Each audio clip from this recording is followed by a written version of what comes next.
Hello everyone, welcome to chemistry forever. আগের দিন আমরা দেখেছিলাম কিভাবে অ্যালকোহল থেকে হ্যালো অ্যালকেন প্রস্তুত করা হয় এবং তার কতগুলি মেথড আমরা দেখেছিলাম। প্রথমে আমরা দেখেছিলাম অ্যালকোহলের লুকাস রিয়েজেন্ট দিয়ে, তারপর দেখেছিলাম PCl3 দিয়ে, PCl5 দিয়ে। আজকে আমরা দেখব অ্যালকোহলে যদি থায়োনিল ক্লোরাইড দেওয়া হয় SOCl2 সেক্ষেত্রে কিরকম রিয়াকশন হয়।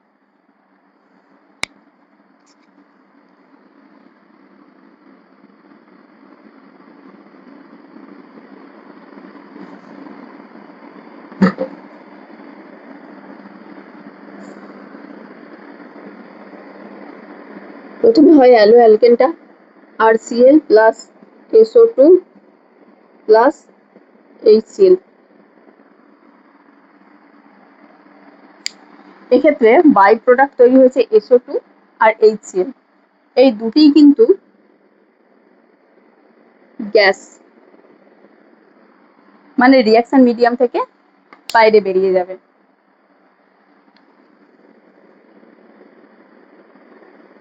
এক্ষেত্রে all the byproducts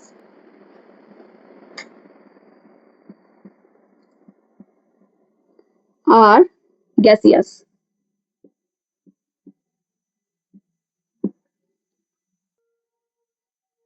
reaction medium থেকে যেহেতু এগুলো গ্যাস তাই বাইরে বেরিয়ে যাবে। রিয়াকশন মিডিয়ামে থেকে যাবে RCl, তাই PCl5 দিয়ে, তাই অ্যালকোহলে PCl5 দিয়ে যখন রিয়াকশনটা হচ্ছিল, যখন হ্যালো অ্যালকেন প্রস্তুত করা হচ্ছিল, তার থেকেও এই প্রসেসটা মোর ফেভারেবল। মানে হ্যালো অ্যালকেনটাকে সহজেই ডিটেক্ট করা যাবে। দেখা যাক এর মেকানিজমটা। প্রথমে একটা অ্যালকোহল নেব, তাতে SOCl2 দেব।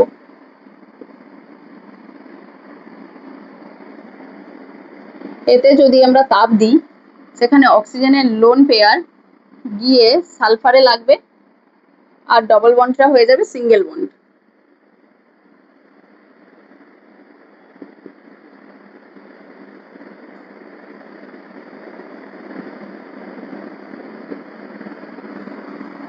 এখানে আর যেহেতু অক্সিজেনের লোন পেয়ার গেছে সালফারে, তাই অক্সিজেনে হবে পজিটিভ চার্জ, আর এই যে ডবল বন্ডটা সিঙ্গেল বন্ড হয়েছে তাই জন্য এখানে নেগেটিভ। আর এই যে ক্লোরিন একটা আর এই ক্লোরিন একটা, তারপর ডবল বন্ডটা ঘুরে এখানে পড়বে আর একটা ক্লোরিন বেরিয়ে যাবে। আর অক্সিজেনের যে পজিটিভ চার্জ সেটা নিউট্রালাইজ হবে হাইড্রোজেনের থেকে ইলেকট্রন নিয়ে। তখন তৈরি হবে আর ও এস ডবল বন্ড ও সিএল। এটা হলো ইন্টারমিডিয়েট।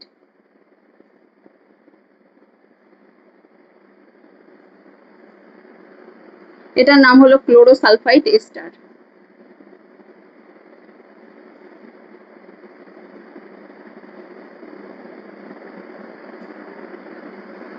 হ্যাঁ, এটাকে আমরা ক্লোরোসালফাইড এস্টার বলবো। এস্টার গ্রুপ হলো সি ডবল বন্ড ও সিঙ্গেল বন্ড ও, এটা হলো এস্টার। যেহেতু এই বন্ডটা সালফারের সাথে আছে, এখানে আছে কিরকম এস ডবল বন্ড ও সিঙ্গেল বন্ড ও আর এদিকে আছে সিএল, তাই এটাকে আমরা বলবো ক্লোরোসালফাইড এস্টার। এস ডবল বন্ড ও সিঙ্গেল বন্ড ও তারপর সিএল, আর অক্সিজেনের সাথে এই যে আর যুক্ত আছে, তাই জন্য এটার নাম হয়েছে ক্লোরোসালফাইড এস্টার। তারপর আবার যদি আমরা এতে তাপ দিই, তৈরি হবে একটা ইন্টিমেট আয়ন পেয়ার। আর পজিটিভ হবে আর এস ডবল বন্ড ও সিএল ও তাতে নেগেটিভ, মানে এই বন্ডটা ব্রেক করবে আর অক্সিজেন তার লোন পেয়ার, অক্সিজেন এই এখান থেকে ইলেকট্রন নিয়ে বেরিয়ে যাবে। রিয়াকশন মিডিয়াম থেকে বাইরে বেরাবে না, এখান থেকে ইলেকট্রন নিয়ে ভাঙবে, এইরকম আয়ন পেয়ার তৈরি হবে। এটাকে আমরা বলবো ইন্টিমেট আয়ন পেয়ার।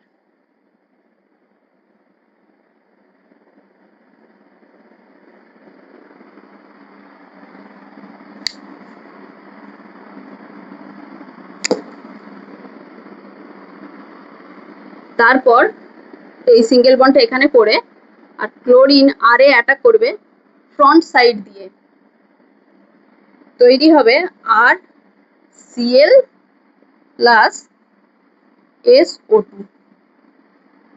আর যে HCl তৈরি হবে বাই প্রোডাক্ট হিসেবে, HCl এখান থেকে H বেরিয়ে যাচ্ছিল আর এখান থেকে Cl বেরিয়ে যাচ্ছিল, তাই HClটা এই হাইড্রোজেন আর Cl এর সাথে যুক্ত হয়ে HCl ফর্মেশন হচ্ছিল।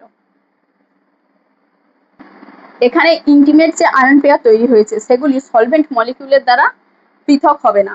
এখানে ব্র্যাকেটটা দেওয়ার মানে এটাই যে এগুলি, এই যে ক্যাটায়ন আর অ্যানায়ন যে ফর্মেশন হয়েছে এগুলো একটা ইলেকট্রোস্ট্যাটিক অ্যাট্রাকশন ফোর্সের দ্বারা পরস্পরের কাছাকাছিই থাকবে, কোনো রকম সলভেন্ট মলিকিউল দ্বারা পৃথক হবে না।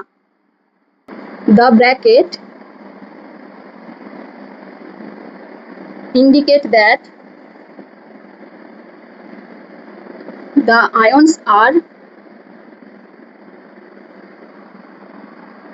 still associated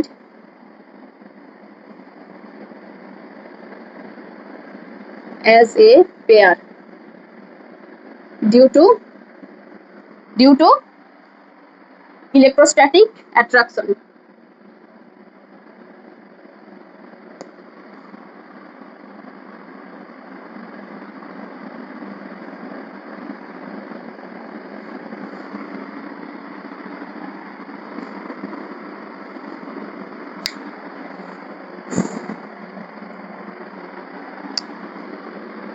Without being separated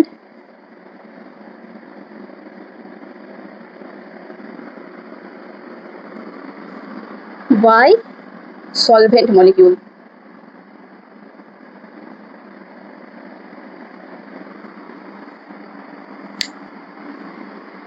এক্ষেত্রে প্রোডাক্টের স্টিরিওকেমিস্ট্রি হবে retention of configuration,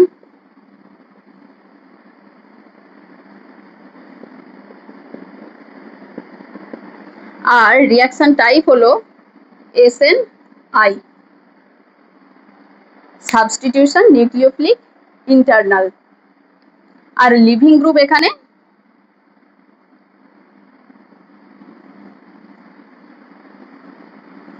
Cl minus.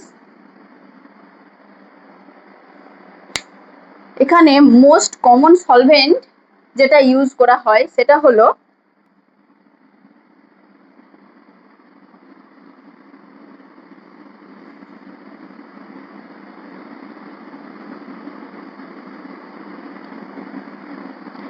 Diethyl ether,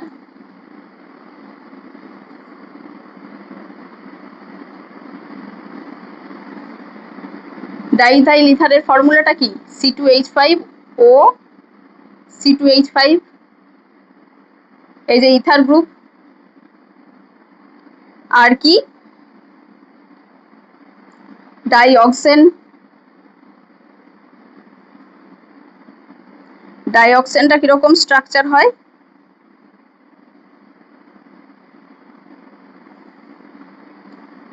এটা ডাইঅক্সেন।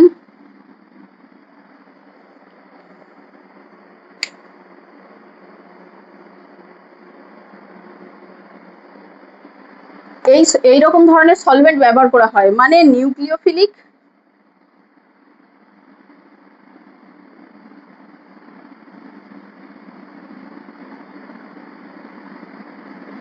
সলভেন্ট।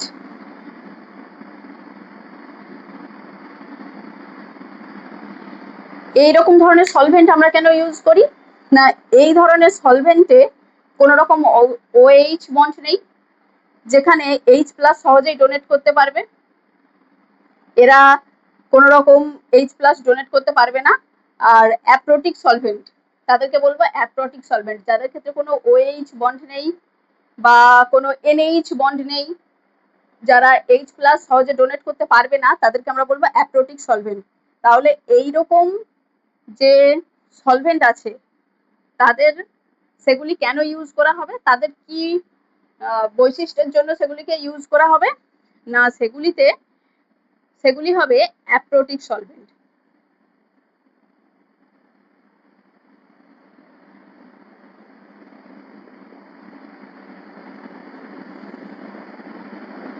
আর ইনার্ট,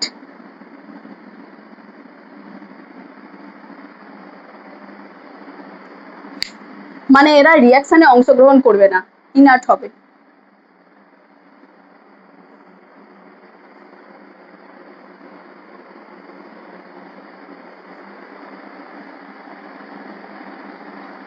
আশা করি এরা সবাই বুঝতে পেরেছো। এই রিয়াকশনটাতে আমরা যদি পিরিডিন ইউজ করি সেক্ষেত্রে কিরকম রিয়াকশন হবে?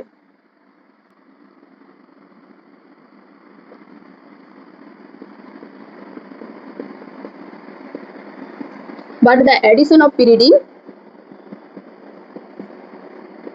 to the reaction mixture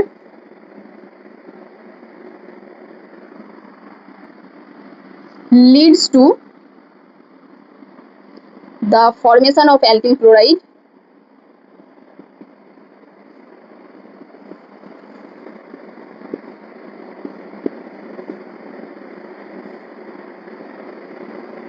with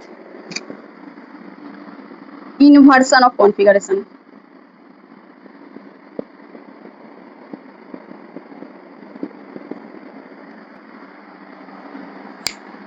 pyridine use করার ফলে রিয়াকশনটার ক্ষেত্রে ইনভার্সন অফ কনফিগারেশন হচ্ছিল। যখন রিয়াকশনটাতে পিরিডিন ইউজ করা হচ্ছিল না তখন কিন্তু হচ্ছিল রিটেনশন অফ কনফিগারেশন, কিন্তু পিরিডিন ইউজ করার পর রিয়াকশনে যে প্রোডাক্ট হবে তার স্টিরিওকেমিস্ট্রি হবে ইনভার্সন অফ কনফিগারেশন। এক্ষেত্রে রিয়াকশন টাইপ হবে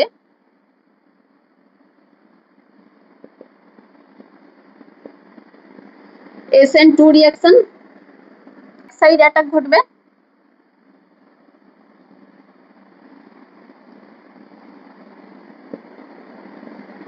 এতক্ষণ আমরা দেখছিলাম যে অ্যালকোহল থেকে কিভাবে অ্যালকিল হ্যালাইড প্রস্তুত হয়, এখন আমরা দেখব অ্যালকিল হ্যালাইড থেকে কিভাবে অ্যালকিল হ্যালাইড প্রস্তুত হয়।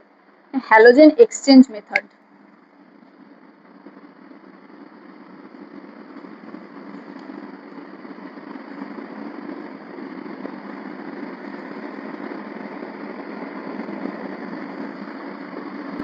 হ্যালোজেন এক্সচেঞ্জ মেথডের প্রথম রিয়াকশন হলো ফিঙ্কেলস্টেইন রিয়াকশন।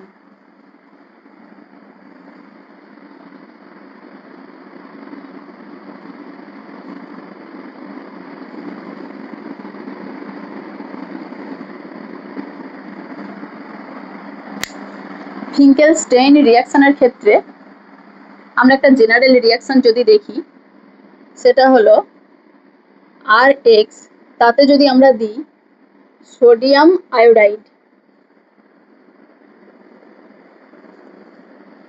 আর সলভেন্ট যদি দিই ড্রাই অ্যাসিটোন,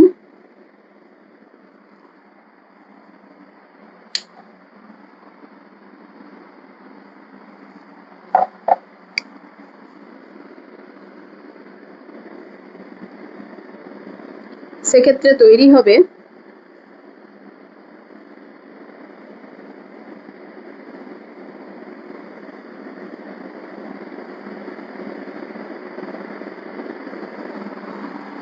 আর আই তৈরি হবে আর NaX এর প্রেসিপিটেট করবে।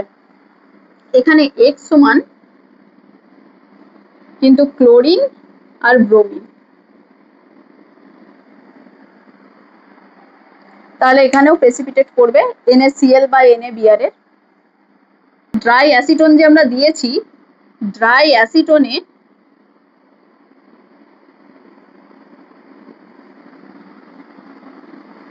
NaI ভেঙে তৈরি করবে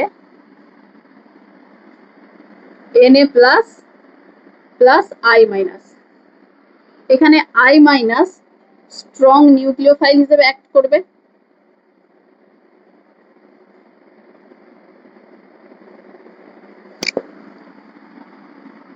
এই RX এ I মাইনাসটা গিয়ে ব্যাক সাইড অ্যাটাক করবে, তৈরি করলো RI আর প্রেসিপিটেট পড়ে যাবে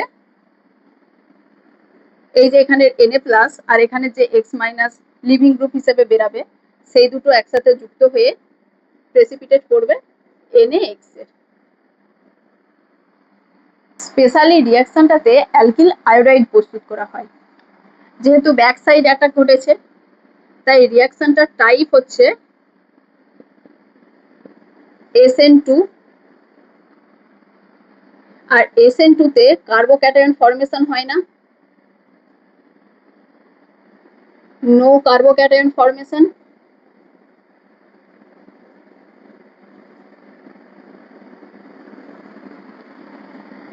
রিয়াকশনটার স্টিরিওকেমিস্ট্রি হবে inversion of configuration.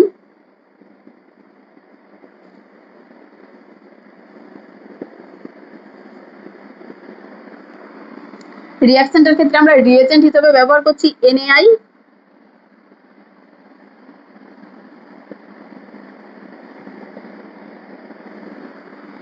R solvent হিসেবে ব্যবহার করছি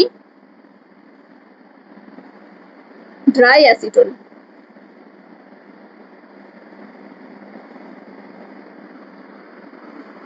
আর রিয়াকশনটার ক্ষেত্রে ড্রাইভিং ফোর্স হচ্ছে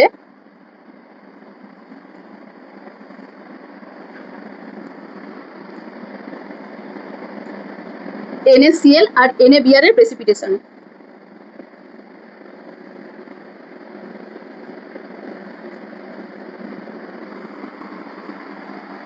ড্রাইভিং ফোর্স বলতে রিয়াকশনটা যে ফরওয়ার্ড দিকে যাবে তার কারণটা কি, এখানে RI পাওয়া যায়। NaCl বা NaBr এর যে প্রেসিপিটেট করবে সেগুলো রিয়াকশন মিডিয়াম থেকে সহজেই পৃথক করা যাবে, কারণ সেগুলোতে যেহেতু প্রেসিপিটেট পড়ে গেছে। আর অ্যালকিল যে আয়োডাইড সেটা কিন্তু রিয়াকশন মিডিয়ামে থেকে যাবে, তাই আমরা সহজেই এই প্রোডাক্টটা ডিটেক্ট করতে পারবো। সেটাই হলো ড্রাইভিং ফোর্স।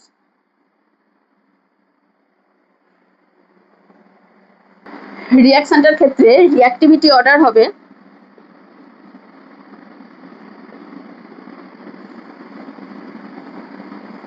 প্রথমে হবে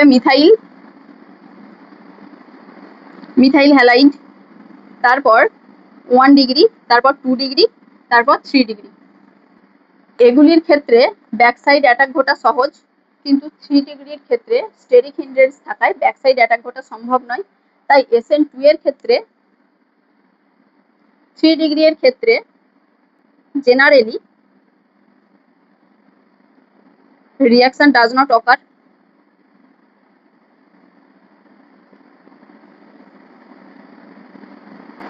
এরপর আমরা দেখব সোডিয়াম হ্যালাইড গুলো যেগুলি রিয়াকশনে অংশগ্রহণ করে রিয়েজেন্ট হিসেবে বা এখানে প্রেসিপিটেট যে পড়ে তাদের সলিবিলিটি অর্ডারটা কেমন।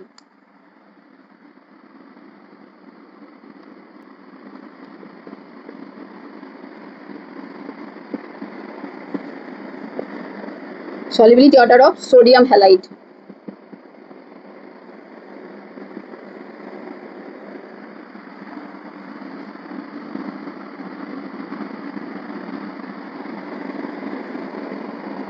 প্রথমে হয় NaI, তারপর NaBr, তারপর NaCl।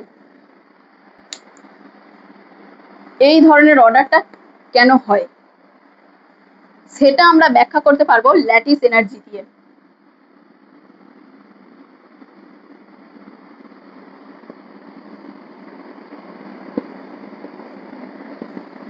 এক্ষেত্রে হ্যালাইড আয়নগুলোর সাইজ যত স্মল হবে তত কিন্তু ল্যাটিস এনার্জিটা স্ট্রং হবে।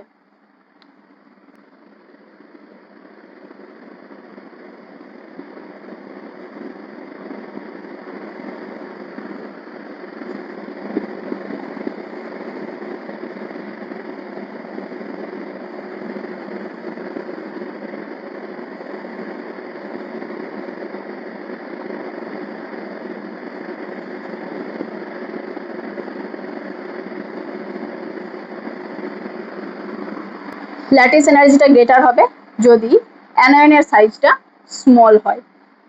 যদি আমরা হ্যালাইড আয়নগুলির সাইজটা যদি সাইজের অর্ডার অনুযায়ী যদি সাজাই সেক্ষেত্রে আমরা দেখতে পাবো প্রথমে Cl মাইনাস স্মল সাইজ, তারপর তার থেকে বড় Br মাইনাস, তার থেকে বড় আই মাইনাস। তাই এরপর যদি ল্যাটিস এনার্জির অর্ডার অনুযায়ী সাজাই,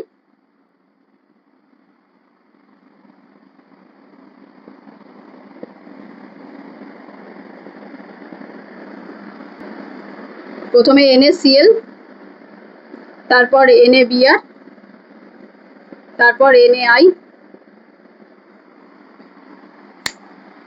Cl মাইনাস তার সাইজটা স্মল, তাই জন্য তার ল্যাটিস এনার্জিটা হাই, তারপর NaBr, তারপর NaI। তাই NaCl এর ক্ষেত্রে আয়নিক বন্ডটা স্ট্রং, আর NaI এর ক্ষেত্রে আয়নিক বন্ড উইক।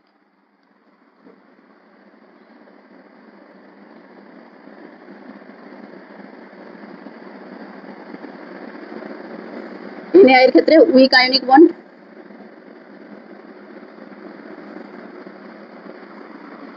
তাই NaCl সহজে ভাঙবে না।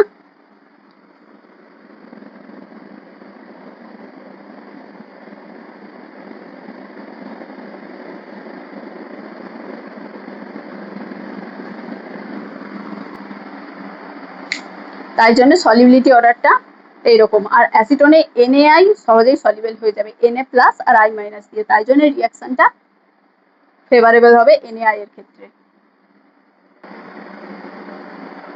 তাছাড়াও আমরা এটাকে ফাজান্স রুল দিয়েও ব্যাখ্যা করতে পারি।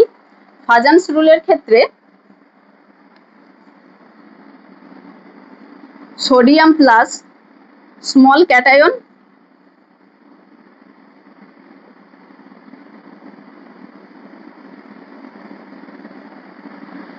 আর লার্জার অ্যানায়ন I মাইনাস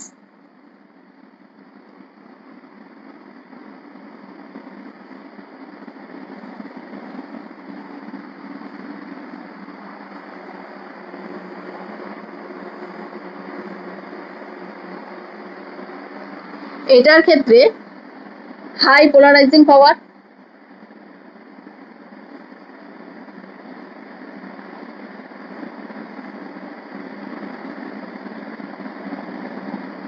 আর এই যে I মাইনাস যে অ্যানায়ন সেটা হাইলি পোলারাইজড হয়ে যাবে অ্যাসিটোনে।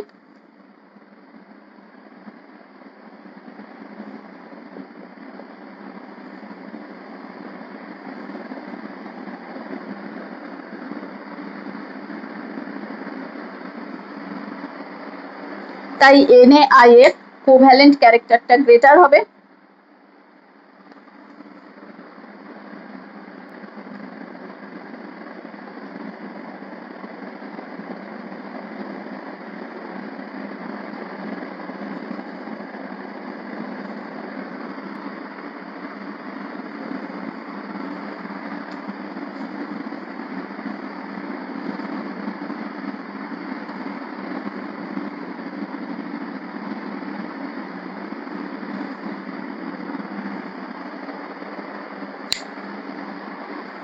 তাই জন্য এর রিঅ্যাক্টিভিটি অর্ডারটা এইরকম হবে, সরি তাই জন্য এর সলিবিলিটি অর্ডারটা এইরকম হবে।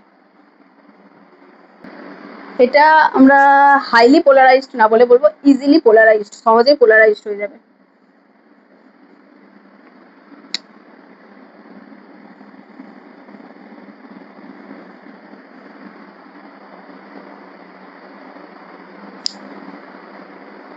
এই কনসেপ্টের উপর বেস করে আমরা দেখব কতগুলো ট্রান্সফরমেশন।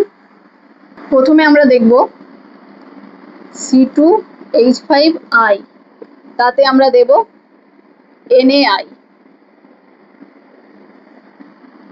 দ্বিতীয়তে আমরা দেব C2H5Cl, তাতে আমরা দেব NaBr। তারপর আমরা দেব C2H5Br, তাতে আমরা দেব NaCl। সেক্ষেত্রে প্রোডাক্ট কি হবে? এটাতে হবে অ্যাসিটোন।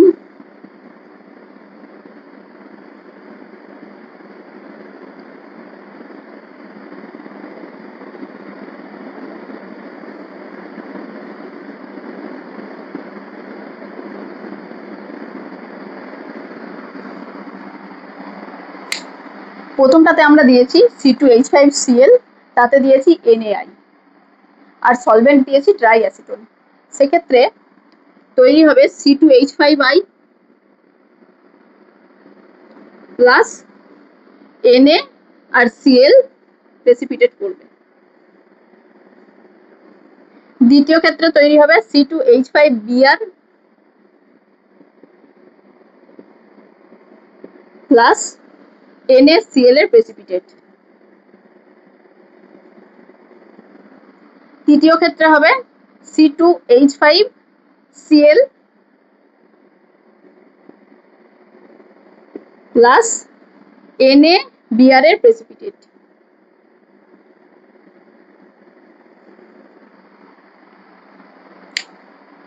সেটাই তো রিয়াকশন হওয়ার কথা, সেই রকমই প্রোডাক্ট দেওয়ার কথা, কিন্তু এক্ষেত্রে রিয়াকশনটা হয় না।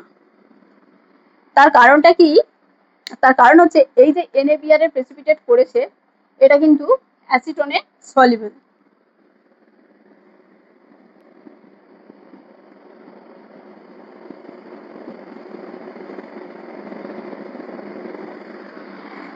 এই রিয়াকশনের ফিঙ্কেলস্টেইন রিয়াকশনের ড্রাইভিং ফোর্সটাই ছিল এটা, যে এই যে প্রেসিপিটেট গুলো পড়েছে এগুলো আমরা রিয়াকশন মিডিয়াম থেকে পৃথক করে নেব, আর আমাদের রিয়াকশন মিডিয়ামে থেকে যাবে এই প্রোডাক্টটা।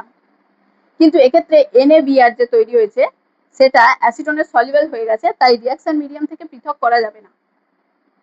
তাই মেনলি আমরা দেখতে পাচ্ছি যে রিয়াকশনটা ঘটবে যদি এই যে প্রেসিপিটেট যে ফর্মেশন হয়েছে তাতে যে সোডিয়াম হ্যালাইড ফর্মেশন হয়েছে সেটা লেস সলিবল হতে হবে তার থেকে, না এই যে রিয়েজেন্টে যে সোডিয়াম হ্যালাইড আমরা ইউজ করছি তার থেকে, তবেই কিন্তু রিয়াকশনটা হবে। এরপর আসছি হ্যালোজেন এক্সচেঞ্জ মেথডের সেকেন্ড রিয়াকশন, সোয়ার্টস রিয়াকশন। সেক্ষেত্রে জেনারেল রিয়াকশনটা কিরকম হয়? Rx, তাতে রিয়েজেন্ট দেওয়া হয় AgF দেওয়া হয়, और Hg2F2 দেওয়া হয়, और SbF3 দেওয়া হয়। F3 দেওয়া হয় বা কখনো কখনো দেওয়া হয় COF2 বা COF3।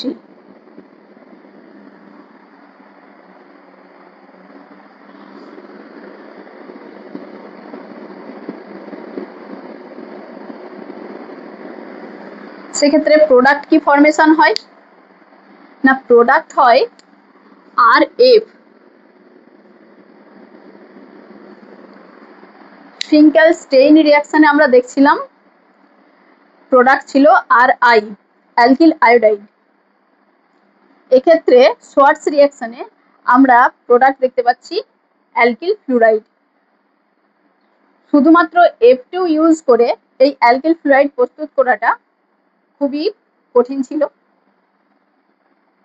তাই জন্য এই সোয়ার্টস রিয়াকশনটা দিয়ে এই অ্যালকিল ফ্লুরাইড প্রস্তুত করা হয়।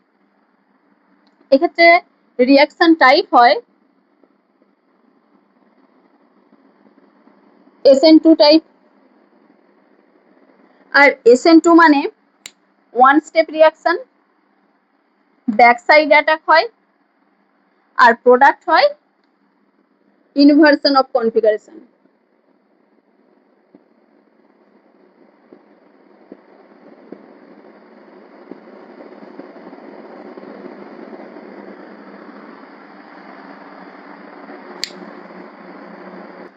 আর নিউক্লিওফাইল হিসেবে রিয়াক্ট করে F-।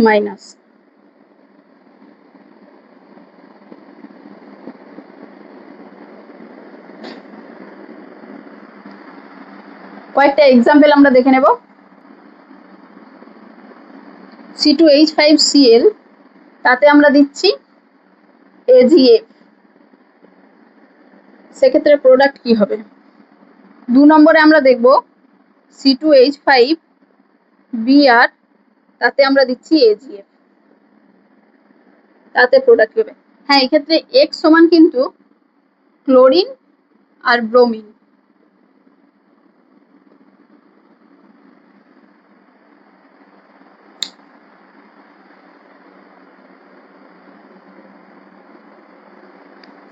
এক্ষেত্রে প্রোডাক্ট হবে C2H5F, ক্লোরিন এক্সচেঞ্জ হবে ফ্লুরিন দিয়ে, C2H5F হবে, প্লাস AgCl এর প্রেসিপিটেট করবে। এক্ষেত্রে তৈরি হবে C2H5, ফ্লুরিন আসবে ব্রোমিনের জায়গায়,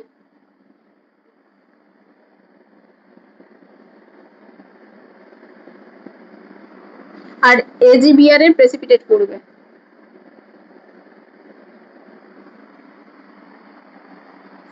এই যে C2H5 এখানে যে ব্রোমিন আছে সেটা রিপ্লেস হচ্ছে ফ্লুরিন দিয়ে, ফ্লুরিনের সাথে এক্সচেঞ্জ হচ্ছে, সেই জন্যই তো এটা হ্যালোজেন এক্সচেঞ্জ মেথড।